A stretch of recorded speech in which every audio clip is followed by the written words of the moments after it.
ជំរាបសួរថ្ងៃនេះខ្ញុំបាទទំនេរនៅក្នុងព្រឹកថ្ងៃច័ន្ទនេះហើយចង់ថតវីដេអូបន្តិចនៅក្នុងទឹកដីអាមេរិកហើយនៅថ្ងៃនេះគឺអាផាតមិនដែលខ្ញុំបានរស់នៅក្នុងអាផាតមិននេះហើយនៅក្នុងនេះមិនដូចជានៅស្រុកខ្មែរយើងដូចជានៅក្នុងបុរីនីមួយអីមានមនុស្សរស់នៅច្រើនហើយគេចេញមកលេងក្រៅផ្ទះក្រៅអីចឹងទៅតែនៅក្នុងទឹកដីអាមេរិកដូចជាមិនមានប្រជាពលរដ្ឋណាមួយដែលនៅអង្គុយលេងមកក្រៅអីព្រោះដូចជាមាននៅស្រុកខ្មែរយើងអាចនៅក្រៅបានអញ្ចឹងនៅនេះខែត្រជាក់គឺត្រជាក់ខ្លាំងហើយมันអាចចេញមកក្រៅបានចេះនាំគ្នានៅក្នុងបន្ទប់ប៉ុន្តែចម្លែកដល់ខែនេះខែក្តៅដែរខែក្តៅហើយនៅប្រជាជនទាំងក្នុងផ្ទះដដែលអញ្ចឹងហើយដូចជាមានសភាពមួយហៅថាស្ងាត់មិនដូចជានៅស្រុកខ្មែរយើងទេហើយខ្ញុំរស់នៅនេះក្នុងអាផាតមិនហ្នឹងដូចជាមានប្រជាពលរដ្ឋនៅច្រើនដែរប៉ុន្តែมันមានពេលតាក់ទងគ្នាបានទេដោយសារគេនៅឲ្យគេយើងនៅដល់យើងมันមានដូចស្រុកខ្មែរយើងមានពេលវេលាអាចនៅជួបជុំគ្នានិយាយលេងអំពីនេះពីនោះហើយខ្ញុំមកនេះមិនសូវមានបងប្អូនខ្មែរទេនៅក្នុងរដ្ឋតិចសាសដែរប៉ុន្តែភូមិដែលខ្ញុំនៅនេះគឺវាខ្សាត់ខ្មែរអញ្ចឹងមិនសូវបានពេលទំនេរអង្គុយលេងបើសិនតែពេលទំនេរគឺនៅក្នុងបន្ទប់ហើយខ្ញុំនៅស្រុកខ្មែរដូចជាមានឡានមួយចំនួនដែលយើងស្គាល់មកដល់អាមេរិកនេះដូចជាឡានច្រើនណាស់អត់ស្គាល់ម៉ាកហើយឡានជួនកាលដាក់ហាលក្តៅ24ម៉ោងហាលភ្លៀង24ម៉ោងនៅក្នុងកន្លែងដាក់ហ្នឹងមិនសូវមានម្លប់វាចាំទៅគេប្រើដូចជារបស់ហៅថាផ្លាស់ប្ដូរបានបើគេដូរទិញថ្មីទៅចឹងអញ្ចឹងទុកចោលច្រើនមានមួយដូច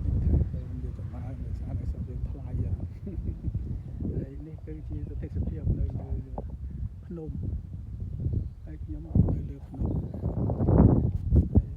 ជាបរិបទដូចច្រើនសំបីតែភ្នំក៏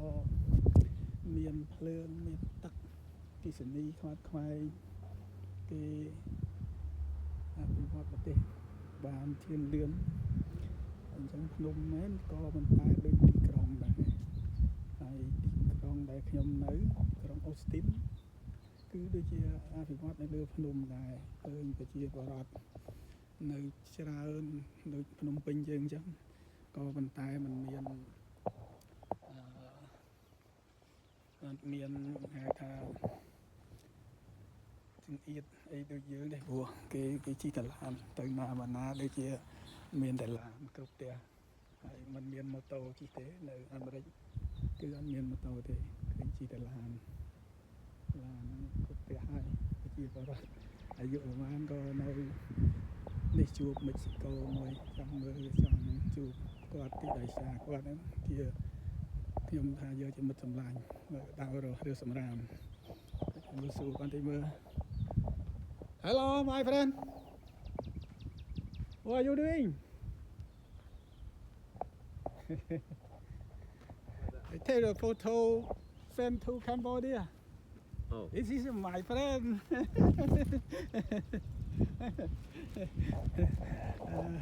នេះគាត់ជនជាតិ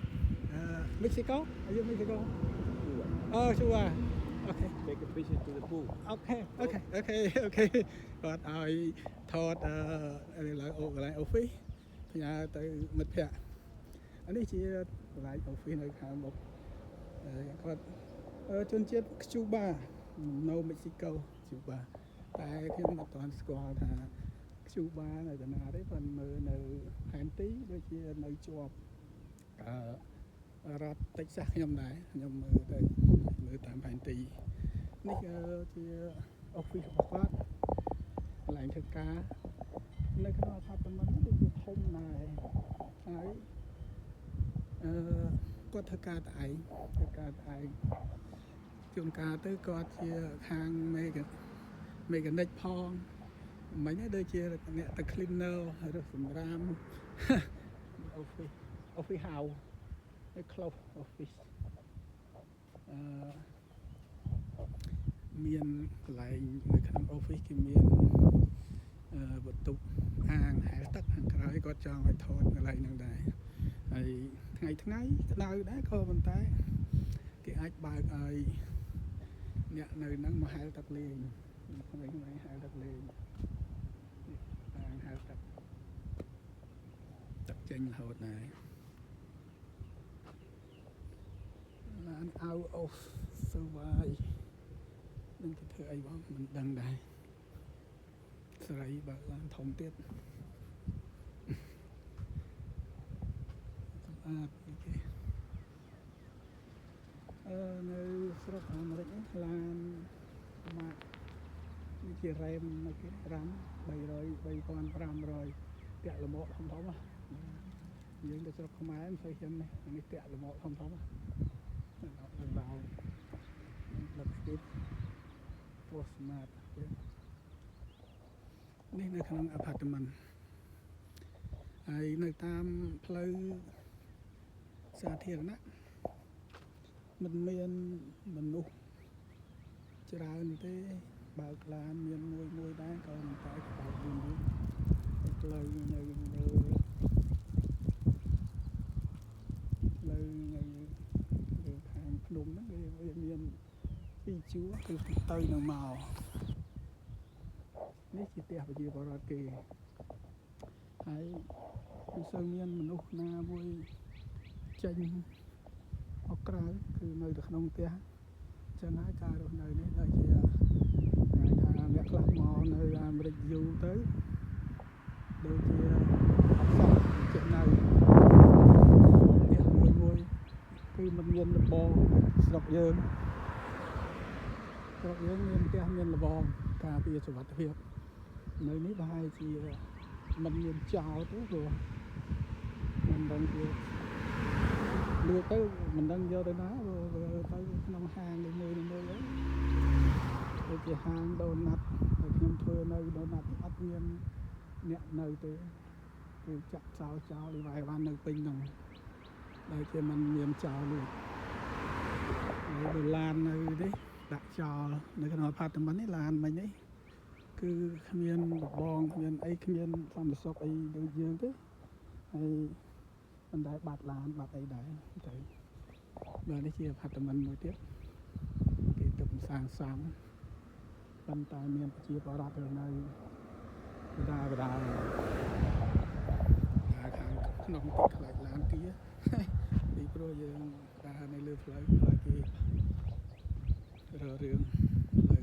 គេធ្វើដំណើរយើងមិនអាចដើរបានពីទៅផ្ទះសូម្បីតែដើរហាត់ប្រាណខ្ញុំមិនបានដើរហាត់ផងតែខ្លាចឡានទីហាត់តែមិនថ្មី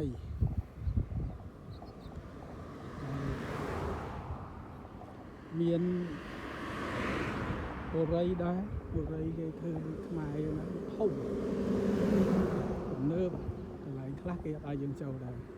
វាដូចយើងនៅខ្មែរដែរចូលតែមានការអនុញ្ញាតឡានធំហត់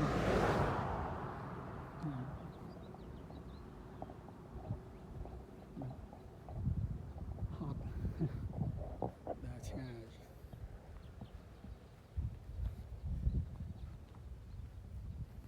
ទេសភាពម៉ោង8:40នាទីពេលព្រឹកនៅប្រទេសខ្មែរយើងម៉ោង8:40យប់40យប់នៅក្នុងនេះពេលព្រឹកនៅស្រុកអាមេរិកចំពោះបកគោលភ្លើងខ្ញុំសង្កេតមើលដូចជាច្រើនហើយអត់សូវមានស៊ីម៉ងដូចនៅខ្មែរយើងទេគេធ្វើអំពីដើមឈើល្អដើមឈើហ្នឹង គឺបកគោលភ្លើងដាក់ដើមឈើហើយខាងបកគោលនីមួយៗអត់មានបតោងឌីសង់ទ័រឬក៏ប្រអប់ភ្លើងប្រអប់អីដូចស្រុកយើងនេះគឺជាផ្ទះមួយដែរនៅទួលអាផាតមិនរបស់ខ្ញុំមានតានិងយាយនៅពីរនាក់ហើយដូចមិនសូវដែរឃើញគាត់ចេញមកក្រៅដែរស្ងាត់ឈឹងជីវភាពការនៅទីនេះគឺស្ងាត់ល្អនេះមិត្តភក្តិមួយដែលគាត់រើសសម្រាមនៅតាមផាតមិនគាត់ថាឲ្យថតទៅបង្ហាញស្រុកខ្មែរ Hello very very tired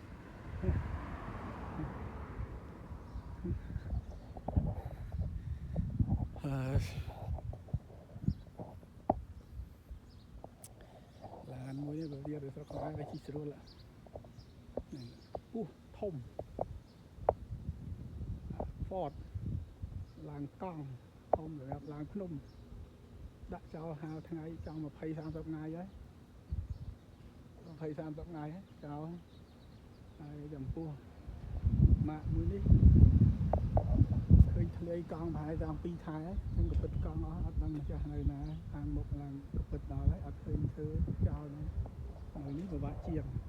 ជិះឡានដល់តែចេះធ្វើខ្លួនឯងមានឡានទៅធ្វើខ្លួនឯងស្រួល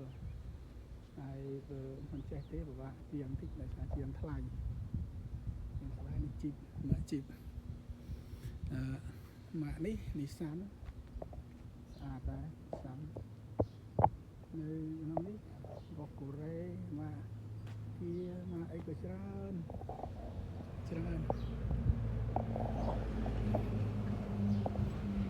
You said that សួស្ដីបងប្អូនកម្ពុជាសួស្ដីបងប្អូនកម្ពុជា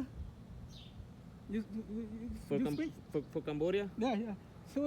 hello. Everybody from Cambodia coming here to United States. Hey, Good. ស្វាគមន៍ពីជនកម្ពុជាដែលបានមកនៅសហរដ្ឋអាមេរិកច្រើនគាត់និយាយចឹងអរគុណច្រើន